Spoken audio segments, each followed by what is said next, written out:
औज़ुबिल्लाहिमिनश्शैतानिर्रजीम बिस्मिल्लाहिर्रहमानिर्रहीम। आज हम चैप्टर के इंट्रोडक्शन के बाद ये थर्ड लेक्चर है हमारा सेकंड ईयर की इंग्लिश पर, जो कि हमने सबसे पहले नावल स्टार्ट किया। नावल का इंट्रोडक्शन हमने ले लिया हुआ है। It was second lecture.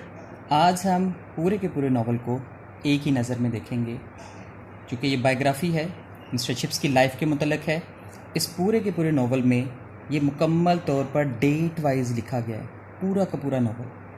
किस किस यूनिट में कौन कौन सी डेट है, कौन कौन सा इवेंट है और ये कितना इम्पोर्टेंट है, ये एग्ज़ामिनेशन पॉइंट ऑफ व्यू से इंतहाई ज़्यादा इम्पोर्टेंट है। आपका याद रखिएगा, ये लेक्चर इतना इम्पोर्टेंट है एग्ज़ामिनेशन पॉइंट ऑफ व्यू से भी कि आपका ऑलमोस्ट 50 to 60% पेपर इसी में से आएगा, इसी में से क्वेश्चंस बनते हैं, याद रखिएगा। So it's very much important. हम स्टार्ट करते हैं। Its unit number 1, page number 1। First unit है, फर्स्ट पेज है। इसका फोर्थ पैराग्राफ होगा जहाँ पे आपको ये डेट मिलेगी 1848। 1848 Mr Chips was born. Mr Chips की यहाँ पर पैदाइश हुई थी 1848 में, and he was taken as a toddler in an exhibition. एक एग्जीबिशन में मिस्टर चिप्स को टोडलर के तौर पर ले जाएगा जब ये लड़खड़ा कर चलता था। उस वक़्त 1851 में इंडस्ट्रियल एग्जीबिशन हुई थी जिसमें मिस्टर चिप्स को भी ले जाया गया था। उसके बाद सेकंड डेट हमें मिल रही है 1869 में। मिस्टर चिप्स बस 21 ईयर्स ओल्ड, 21 साल का था मिस्टर चिप्स जब उसने मेलबरी स्कूल ज्वाइन किया। ही joined Melbury school, very first school he joined, it was mulberry. ये भी इसी चैप्टर पे, इसी पेज पे, इसी पैराग्राफ में, पैराग्राफ नंबर 4 पे आपको मिलेगा। He joined Melbury school, but he left the school. When did he leave the school? उसने स्कूल क्यों छोड़ा, कब छोड़ा? He left the school in 1870 after a year. एक साल बाद उसने ये स्कूल स्किप कर दिया, ये स्कूल छोड़ दिया, लेफ्ट कर दिया। अब इस लेफ्ट जो वर्ड है ये यहाँ पे बेटर है स्किप की जगह पे। ये स्कूल छोड़ दिया, क्यों छोड़ दिया? Because he was ragged there a good deal, he was teased there. यहाँ पर इसको बहुत ज़्यादा तंग किया गया था। He could not maintain his discipline there, वहाँ पर ये अपना डिसिप्लिन मेंटेन नहीं कर सका था। एंड ही ज्वाइंड ब्रुकफील्ड, और उसने ब्रुकफील्ड ज्वाइन कर लिया। As the novel starts we come to know that he is an old man of 65। 65 साल का एक बूढ़ा है। जब ये नावल शुरू होता है हमें ये पता चलता है, लेकिन 65 साल के बूढ़े को ये डेट आज भी याद है। अभी तक इस डेट का पता है, अभी तक ये डेट याद है कि ब्रुकफील्ड उसने 1870 में ज्वाइन किया था। ये कैसे याद है उसे? Because of Franco Prussian war, it's Prussian war, Franco Prussian war. France और जर्मनी की जंग हुई थी। फ्रांस और जर्मनी की जंग हुई थी 1870 में। उसे याद था 1870 में, उस वक्त इसने ब्रुकफील्ड ज्वाइन किया था। सो दूसरा इवेंट हमें मिलता है Franco Prussian war, very much important question. Third event इसी ईयर में हमें मिलता है Mister Wetherby's death. Mister Wetherby, he was the headmaster of Brookfield when Mister Chips joined it. Mister Chips ने जब ब्रुकफील्ड ज्वाइन किया था तो मिस्टर वेदरबी इसका हेडमास्टर था, और मिस्टर वेदरबी की डेथ हो गई थी। इससे पहले कि मिस्टर चिप्स अपना पहला तालीमी साल शुरू करता, मिस्टर वेदरबी की डेथ हो गई इन 1896। अब इसके फ़ौरन बाद आते हैं 1896 में। ये चैप्टर नंबर 4 है और page number 8, very first paragraph, very first event. इस साल में सबसे पहला इवेंट क्या था? ये विजिटेड लेक डिस्ट्रिक्ट। इसने लेक डिस्ट्रिक्ट विजिट किया था। Lake District with Rowden. Rowden was his colleague. अपने कोलीग रोडन के साथ इसने लेक डिस्ट्रिक्ट विजिट किया था। फिर इसी साल में ही met Katherine Bridges, his future wife, met Catherine Bridges. He came across Catherine Bridges. ये फ्रेजल वर्ब यूज होता है to come across, मिलना। सो इसका सामना कैथरीन ब्रिजेस से हुआ इसी साल में। कैसे हुआ ये हम डिटेल में इंशाल्लाह पढ़ेंगे जैसे यूनिट पे आएंगे। And he married in 1896। इसी यूनिट में पेज नंबर 10 पे जाके आपको मिलेगा कि 1896 में जब ये 48 ईयर्स का था इसकी शादी हो गई, इसने शादी कर ली। इसके बाद नेक्स्ट इवेंट हमें मिलता है 1898 का। 1898 में 2 साल बाद, चैप्टर 8 में पेज नंबर 19 है, चैप्टर 8 में हमें ये मिलेगा बिल्कुल लास्ट लाइन पे, लास्ट पैराग्राफ में, Katherine and the new born died. Katherine और न्यू बॉर्न ये दोनों की डेथ हो गई थी। याद रखिएगा कि इस लेक्चर को अटेंड करने से पहले आपने अपने सामने किताब ज़रूर रखनी है। ये मुमकिन ही नहीं है कि आपको भूख लगी हो और आप बगैर खाना खाए आप भूख मिटा सकें, ऐसा मुमकिन नहीं है। रोटी आपके सामने पड़ी नहीं हो और आपकी भूख भी मिट जाए। So the book is just like a roti, वो रोटी की तरह। काइंडली वो बुक सामने ज़रूर रखिएगा और साथ साथ इन चीज़ों को अंडरलाइन करें, हाईलाइट करें, अप टू यू, आप पे है, आपने इसको याद ज़रूर रखना है। इन 1900 में चैप्टर नंबर 10 में जाके आपको बात ये मिलेगी। बात बहुत इंपॉर्टेंट क्वेश्चन है ये भी।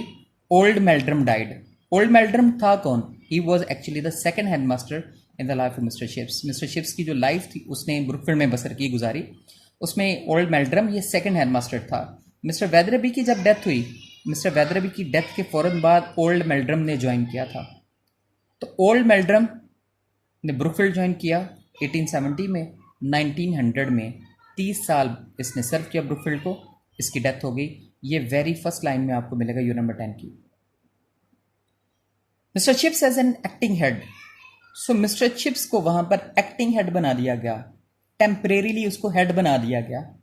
उस वक्त हेडमास्टर कोई नहीं था। वो वक्फा, वो दौरानिया, जबकि अगला हेडमास्टर आता मिस्टर चिप्स को उस दौरान एक्टिंग हेड बना दिया गया था। ये याद रखिएगा, he was made as acting head for the first time. इसको पहली मरतबा एक्टिंग हेड बनाया गया था और ये दूसरी मरतबा भी एक्टिंग हेड बना था, वो हम आगे चल के पढ़ेंगे। 1908 में there was a row with Ralston. Ralston के साथ इसकी एक बहस हो गई थी। रॉल्सन के साथ बहस हो गई थी इस बात पे कि रॉल्सन चाहता था, सो रॉल्सन ज्वाइंट ब्रुकफील्ड। ये पॉइंट हम मिस करके, रॉल्सन नया हेडमास्टर था जो कि मिस्टर मेल्ड्रम के बाद आया था। सो रॉल्सन वो हेडमास्टर था जिसने मिस्टर चिप्स को 1908 में अपने ऑफिस में बुलाया और उसे कहा कि तुम रिटायर हो जाओ, तुम रिटायरमेंट ले लो, तुम बूढ़े हो गए हो। बहुत तवील बहस है, इसकी इंशाल्लाह हम बाद में बात करेंगे डिटेल में। ये डेट आपने याद रखनी है। 1911 में रॉल्सन लेफ्ट, रॉल्सन छोड़ गया। बट वाई, क्यों छोड़ कर गया? आपको साथ ही मिलेगा। To better himself, because he was offered headmastership. उसको हेडमास्टरशिप ऑफर हो गई थी in a better public school, इससे बेहतर पब्लिक स्कूल में, लिहाजा रॉल्सन छोड़ गया था। रॉल्सन के छोड़ने के फ़ौरन बाद चैट्रीज ज्वाइंट। चैट्रीज वो नया हेडमास्टर था जिसने ब्रुकफील्ड ज्वाइन किया था। ये यू नंबर 12 में आएगा, आपको पता चलेगा। और यू नंबर 12 के 3rd पैराग्राफ में चल के आपको पता चलेगा, तीसरे पैराग्राफ में। यूनिट नंबर 2 के पेज नंबर 5 पे ऑलमोस्ट लास्ट पैराग्राफ है, सेकंड लास्ट पैराग्राफ होगा। और चैप्टर नंबर 12 के 3rd पैराग्राफ में हमें दोनों में मिलता है कि 1913 में मिस्टर चिप्स रिटायर हो गया था, उसने रिटायरमेंट ले ली थी। अब 1914 में फर्स्ट वर्ल्ड वॉर स्टार्ट होगी। 1916 हमें चैप्टर नंबर 13 में ही जाके मिलेगी बात। पेज नंबर 31 है, इस पेज का सेकंड लास्ट पैराग्राफ है, 1.5 लाइन है गालिबन वो स्टार्ट हो रही है, जिससे हमें एक और इवेंट का साथ में पता चलता है। That is about I think SOMM, Somme battle. ये सोम बैटल हुई थी इस यहाँ एक चीज़। और दूसरा चीज़ मिस्टर चिप्स, दूसरी चीज़ क्या है कि यही चैट्रीज मिस्टर चिप्स के पास आया था और मिस्टर चिप्स से आकर ये कहा कि मैं ओवरवर्कड हूँ, ओवरवरीड हूँ, जंग के दिन है, इन दिनों में जो टीचर्स हैं वो अच्छी तरह परफॉर्म नहीं कर पा रहे। जो पहले टीचर्स थे वो अच्छे थे लेकिन वो आर्म्ड फोर्सेस ज्वाइन कर चुके हैं, लिहाजा तुम आ जाओ। मिस्टर चिप्स जो कि पहले से ज़्यादा फिट महसूस कर रहा था, उसकी 1913 में जब उसने रिटायरमेंट ली थी, उसकी रीज़न क्या थी रिटायरमेंट की? कि उसको ब्रोंकाइटिस थी, बीमारी की वजह से, ब्रोंकाइटिस की वजह से उसने ब्रुकफील्ड छोड़ दिया था, रिटायरमेंट ले ली थी। लेकिन उसने रीजॉइन कर लिया because he was feeling better, वो बेहतर महसूस कर रहा था। 1917 में चैट्रीज की डेथ हो गई। ये हम डिटेल में पढ़ेंगे चैट्रीज को था क्या, डेथ क्यों हुई, ये इंशाल्लाह चैप्टर पे जब आएंगे हम इसको डिटेल से पढ़ेंगे। 14 यूनिट में है, 14 यूनिट के पेज नंबर 33 का लास्ट पैराग्राफ होगा, उसमें हमें पता चला चैट्रीज की डेथ हो गई। So mister Chips was made an acting head, उसको दोबारा से एक एक्टिंग हेड बना दिया गया, टेम्परेरी हेड बना दिया गया मिस्टर चिप्स को, और उसे ऑफर भी किया गया कि वो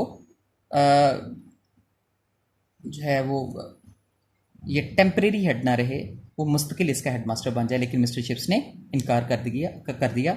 उसकी बेसिस क्या थी वो बाद में बताएंगे इंशाल्लाह डिटेल में। 11 नवंबर 1918, यूनिट नंबर 15, पेज नंबर 36, बहुत बड़ा लिखा होगा, बहुत बड़ी डेट लिखी होगी है। मिस्टर चिप्स रिजाइंड, जहाँ पे डेट लिखी हुई ना उसके 2 पैराग्राफ नीचे आ जाइएगा। मिस्टर चिप्स ने रिज़ाइन कर दिया था क्योंकि जंग ख़त्म हो गई, फर्स्ट वर्ल्ड वॉर जो स्टार्ट हुई थी वो जंग ख़त्म हो गई। ऑलमोस्ट ये 1919 है, ये ऑलमोस्ट तकरीबन ये 5 साल जंग रही और ये ख़त्म हो गई। मिस्टर चिप्स ने रिज़ाइन कर दिया because he was not feeling proud.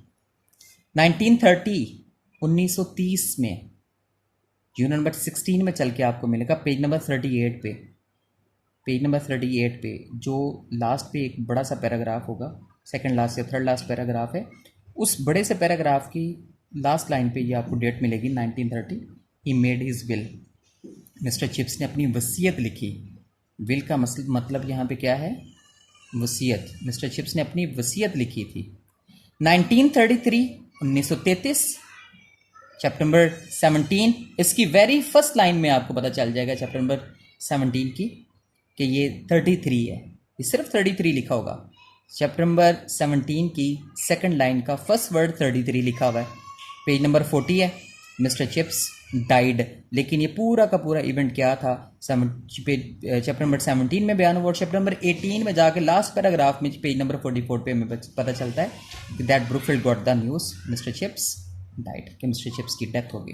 Hope so ये लेक्चर बहुत ही इंशाल्लाह अज़ीज़ आपके लिए कारआमद होगा अल्लाह की रहमत से। आप इसको ज़रूर सुने, प्रिपेयर करें अच्छी तरह से, और मैं उम्मीद करता हूँ आप दूसरों को शेयर भी ज़रूर करेंगे, अपने क्लास फेलोज़ को शेयर करें, आप अपने कॉन्टैक्ट्स को शेयर करें, जो आपके साथ क्लासेस थी उनको शेयर करें, और जो आपके साथ वाले स्टूडेंट्स हैं whosoever is in your contact list, please share it with others, क्योंकि ये बिल्कुल फ्री है। ठीक है, आप बिल्कुल ये ना सोचें कि इंस्टीट्यूशंस बंद हैं, इदारे बंद हैं और आप घर आराम से बैठ जाएं और कुछ भी ना पढ़ें और किताबों से दूर हैं। अगर आप घर बैठे वाकई में आपका मतलब वाकई पढ़ना है तो ज़रूर पढ़ें। अस्सलाम वालेकुम रहमतुल्लाह, दुआ में याद रखिएगा।